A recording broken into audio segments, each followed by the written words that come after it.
நீங்களும் உங்கள் பார்ட்னரும் ப்ரெக்னென்சிக்கு பிளான் பண்ணுறீங்கன்னா இந்த ரெசிபி ஒரு மஸ்ட் ட்ரைனே சொல்லுவேன்.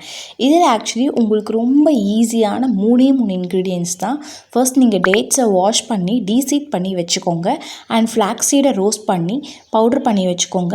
அண்ட் பீனட்ஸை வந்துட்டு நீங்கள் ரோஸ்ட் பண்ணி பவுடர் பண்ணிக்கலாம். லைக் இட்ஸ் ஆல் உங்களோட இஷ்டம் தான். நீங்கள் கோஸாக அரைச்சாலும் சரி, இதை வந்துட்டு கொஞ்சம் சாஃப்டாக அரைச்சாலும் அது உங்களோட இஷ்டம். உங்களோட டேஸ்ட்டுக்கு ஏற்ற மாதிரி நீங்கள் பண்ணிக்கலாம். அண்ட் தென் ஒன்றும் வந்து இந்த மாதிரி தனித்தனியாக அரைச்சதுக்கப்புறம் இன்னொரு சைடு நீங்கள் என்ன பண்ணலான்னா, ஒரு சின்ன பேன்லேயோ இல்லை ஒரு சின்ன பவுல்லையோ நீங்கள் 1 ஸ்பூன் ஆஃப் கீ விட்டுட்டு அண்ட் நம்ம டீசீட் பண்ண எல்லா டேட்ஸையும் நம்ம வந்து அதில் கொஞ்சம் ஸ்மாஷ் ஆகிற அளவுக்கு நம்ம குக் பண்ணிகிட்டே இருக்கணும். ஸோ இதில் வாட்டர் எதுவுமே விடக்கூடாது. So no sugar, no jaggery எதுவுமே கிடையாது. நம்ம டேட்ஸ் தான் நம்ம கொஞ்சம் ஸ்மாஷ் பண்ணி எடுக்கிற அளவுக்கு நம்ம வந்துட்டு சாட்டே பண்ண போகிறோம்.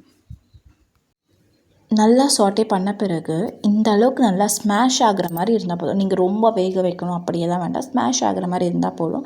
அண்ட் தென் ஒரு பெரிய பவுலில் வந்துட்டு நம்ம அரைச்சி வச்சுருக்கிற ஃப்ளாக்ஸ் சீட் பவுடர், இந்த பீனட்ஸ் பவுடர் எல்லாத்தையும் சேர்த்து நம்ம வந்து மிக்ஸ் பண்ணிக்கலாம். ஸோ அதை ஃபஸ்ட் நம்ம பிளெண்ட் பண்ணதுக்கப்புறம் நெக்ஸ்ட் நம்ம வந்துட்டு இந்த டேட்ஸ் ஆட் பண்ணி நம்ம ஸ்மாஷ் பண்ணி வச்சுருந்த டேட்ஸை வந்து கொஞ்ச நேரம் ஆற விட்டால் போதும். ஓரளவுக்கு சூடாக இருந்தால் போதும்.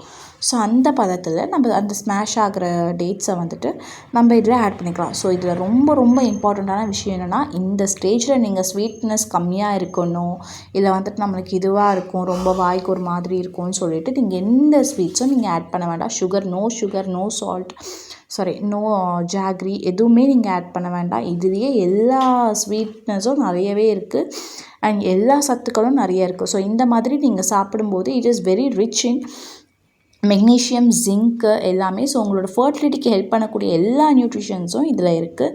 அண்ட் இந்த மாதிரி ஓரளவுக்கு பிடிக்க வரும்போது நீங்கள் இந்த லட்டுவாக செஞ்சுக்கலாம். ஓகேவா? ஸோ உங்களுக்கு என்ன மாதிரி ஷேப் வேணுமோ அந்த மாதிரி, இல்லை குழந்தைங்களுக்கு கொடுக்குற மாதிரினாலும் நீங்கள் குட்டி குட்டியாக லட்டு செஞ்சுக்கலாம். ஸோ இதை நீங்கள் ட்ரை பண்ணிவிட்டு சொல்லுங்கள்.